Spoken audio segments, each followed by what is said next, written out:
Maintenant, la parole à l'ami Thierry qui va nous faire un petit rendre hommage à notre président et qui, comme je vous le rappelle, a été vice-président du Belgian Brain Council dans les années 2007-2008. Daniel. Merci Roland. Het is natuurlijk een heel moeilijke oefening voor mij, want een parcours voor een zo ongelooflijk mooi parcours te traceren is echt moeilijk. Jawel, ik heb natuurlijk mijn speech voorbereiden, maar ik wil jullie allemaal laten weten dat nu sinds 10 jaar geleden dat ik er niet meer ben. Comme membre du BBC, j'ai vécu des moments assez exceptionnels et ce que je constate aujourd'hui, en ik zeg het van harte, je vois une volonté de continuer à travailler.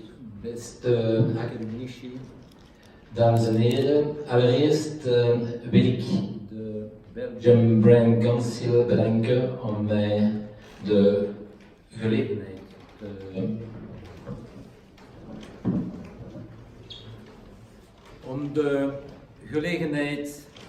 te geven om het woord te nemen.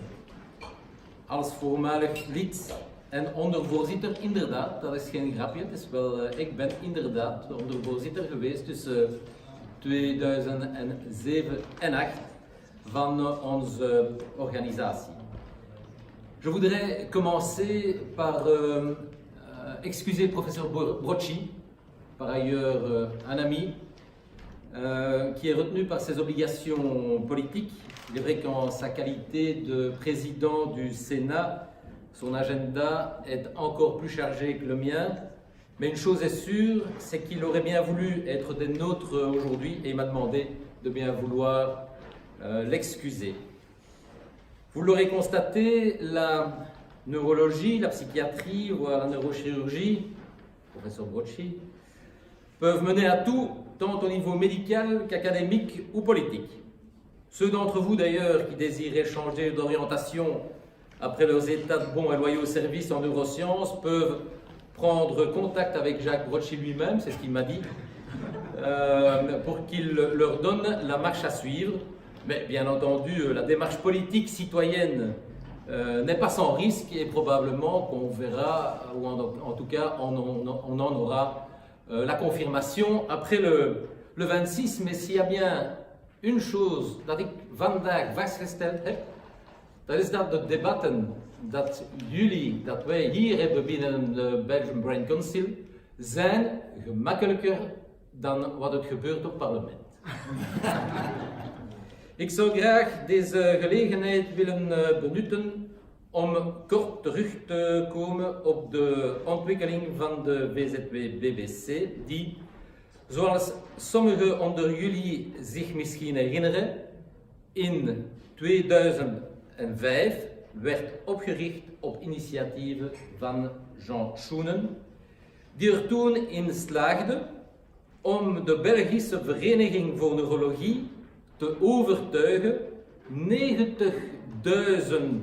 euro's van haar vermogen te gebruiken om deze VZW op te richten. Dat liep echter niet van een leien dakje, maar zoals gewoonlijk toonde professor Schoenen zich vastberaden, volhardend en overtuigend. 2006 fut une année charnière, car elle vit la création de son deuxième congrès du BBC à Ostende, durant lequel j'étais personnellement présent, à la fois en tant que membre du comité du BBC, mais comme représentant des sociétés pharmaceutiques et aussi sponsor d'une société qui malheureusement, semblerait-il, ne fait plus partie des sponsors aujourd'hui, donc je ne citerai pas son nom, mais lorsque je serai encore en contact avec elle, je vous promets d'appuyer en votre faveur. Ce congrès était par ailleurs relevé par l'approche artistique de Jan Fabre, pour ceux qui s'en souviennent. Et donc ce fut une année aussi charnière, car le 1er juillet, le professeur Schoenen fit entendre au monde politique toute l'importance que représentait le soutien qu'il avait donné aux initiatives scientifiques. le comité du BBC, sous la signature du professeur Schoonen, envoya donc un courrier officiel à la ministre de la Santé, alors Lorette Onkelings, en lui vantant le mérite de sa création. En fait, la ministre faisait aussi en parallèle un appel aux organisations de patients dans le cadre d'une enquête concernant les maladies chroniques, et vous savez que depuis lors, le plan maladies chroniques a évolué. Professor Schoonen greep de gelegenheid te baat om het belang van jullie specialiteit te verdedigen, door haar te herinneren en, ik citeer, dus dat is een brief naar de minister toe, zoals u weet zijn neurologische en psychiatrische ziekten verantwoordelijk voor 35%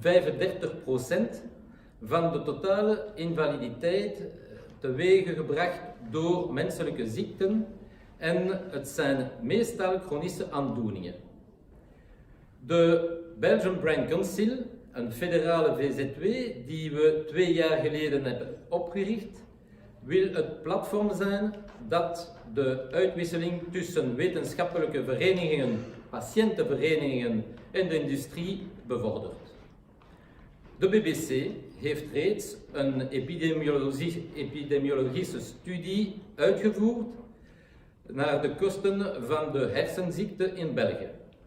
Naast het verzamelen van gegevens over de reële kosten in euro, is het hoofddoel de identificatie van de prioritaire gemeenschappennummer van patiënten met een hersenaandoening en de intranen te betalen kosten. Le professeur Schoonen avait déjà compris que lorsqu'on envisageait un contact avec le politique, il fallait savoir combiner les chiffres d'un côté et les émotions de l'autre. C'est alors le 17 mars 2009 que le BBC fut reçu au Parlement fédéral avec la présence de Georges Jobé, ex-quintuple champion du monde motocross, mais tétraplégique. Un moment de transparence, de simplicité, d'émotion dont je parlais et de remise en question. Malheureusement, le corps médical lui diagnostique en 2011 une myélodysplasie, une forme de leucémie qui l'a finalement emporté. Il meurt de cette maladie le 19 décembre 2012, à l'âge de 51 ans. Nous retiendrons sa dernière interview, durant laquelle il nous confiait ceci. C'est en frôlant la mort qu'on prend conscience de la valeur des choses. Je suis prêt à échanger mes 5 titres mondiaux contre la garantie de jouir d'une bonne santé. Et puis, surtout, je ne veux plus perdre mon temps dans des choses vaines. Cette interview ne laissa personne indifférent. Je voudrais épingler également la Brain Awareness Week en 2009, organisée au Parlement européen cette fois, en collaboration avec Philippe Busquin, pour ceux qui l'ont connu et bien connu. Il était alors président de la STOA, une organisation réalisée au sein du Parlement européen, à laquelle Jacques Brocchi, que j'ai cité ici au début de mon intervention, était présent également. En 2015, le 10e anniversaire du BBC célébré par un symposium au Palais d'Egmont, en présence cette fois de Daniel Backlund, Salvatore Adamo et à nouveau Jacques Brocchi. Op 11 april 2016 komt dankzij een informatiesessie in het federaal parlement de beleidsaanbevelingen over medicatieresistente epilepsie gelanceerd worden. Op 8 oktober 2016 vond hetzelfde BBC-congres plaats in Bergen. Hierbij werd de Cefalieprijs ter waarde van €15.000 uitgereikt, evenals een prijs voor de 3 beste posters en 3 prijzen ook, ik denk dat het een eerste was, voor de patiëntenverenigingen. Op 30 november 2016 kreeg de BBC, en dat is niet niks, het statuut van waarnemer in de board van de European Brain Council. Een aangezienlijke stap voorwaarts voor de Belgische VZ. Enfin, plutôt que de passer en revue tout le travail effectué par le BBC en 2018, je vous renverrai plus directement à l'excellent rapport d'activité qui a été réalisé par Roland Pochet, tout en rappelant bien entendu qu'outre l'organisation d'un 7e congrès, la participation dont on a parlé tout à l'heure est importante aux 20 km de Bruxelles, ainsi que le Brain Art avec la présence de Daniel Backlin à l'initiative une fois de plus de Jean Chounen. Le BBC, malgré tout ça, a rappelé le monde politique à son bon souvenir par un courrier envoyé au Premier ministre et une question parlementaire que j'ai posée personnellement à la ministre de Bloc et dont vous retrouverez le contenu ici dedans puisque je viens de la lire, je vous remercie de l'avoir indiqué. Elle concernait la création d'un registre central des essais cliniques et de la recherche sur les maladies du cerveau. Ik wil ook van deze gelegenheid gebruik maken om zoals jullie het nu weten, de toekomstige voorzitter van de BBC, meneer Philipsen, veel succes toe te wensen. Blijkbaar Nederlandstalig, viertalig denk ik, maar iemand die komt uit Limburg, dus dat betekent dat hij ook het dialect van Limburg goed kent. Is het niet zo? Ten van wel, dus proficiat, want Ik spreek ook Limburg zelf. Nou, goed. En dus, ik heb gehoord dat u bent hier gekomen binnen de BBC via de Vlaamse Parkinson Liga. En het is wel de eerste keer dat er is een voorzitter die zal komen uit een patiëntenassociatie. Ik denk dat is een duidelijk signaal om te tonen.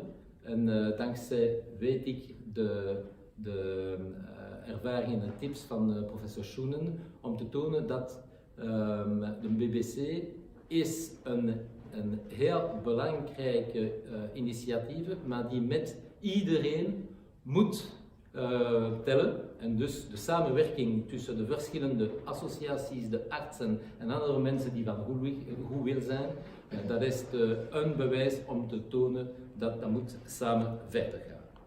Enfin, je voudrais signaler également combien le professeur Schoenen s'est battu pour que puissent se dérouler toutes les activités du BBC en parfaite harmonie avec les deux communautés, francophones et néerlandophones, de manière à faire, et pour moi c'est un élément que je souligne mais qui est extrêmement important parce que vous êtes un exemple, de manière à faire de certaines pratiques ou approches différentes selon les communautés, une force pour rehausser le niveau des ambitions de l'ASBL et de la neuroscience. Il est donc de mon devoir aujourd'hui de dire que le professeur Schoenen, Dieu sait si je l'ai entendu par l'intermédiaire du BBC, mais à d'autres niveaux également et sur les ondes également, combien j'ai personnellement apprécié le travail et son approche extrêmement professionnelle, irréprochable, dans le cadre de notre collaboration générale. Mais aussi dans le cadre du travail et des études réalisées dans le domaine de la migraine, dont il est et restera une sommité mondiale.